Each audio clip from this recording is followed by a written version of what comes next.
عبادہ بن صامت رضی اللہ عنہ جو بدر کی لڑائی میں شریک تھے اور لیلۃ العقبہ کے 12 نقیبوں میں سے تھے، فرماتے ہیں کہ رسول اللہ صلی اللہ علیہ وسلم نے اس وقت جب آپ کے گرد صحابہ کی ایک جماعت بیٹھی ہوئی تھی،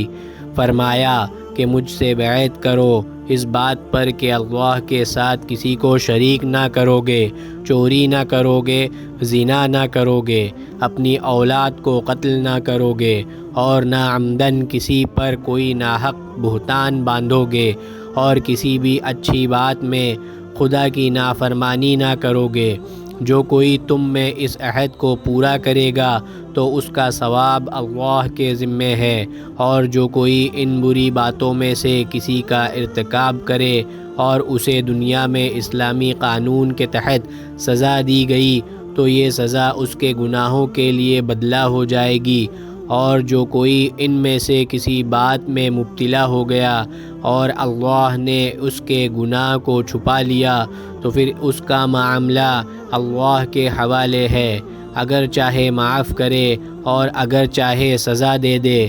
عبادہ کہتے ہیں کہ پھر ہم سب نے ان سب باتوں پر آپ صلی اللہ علیہ وسلم سے بیعت کر لی۔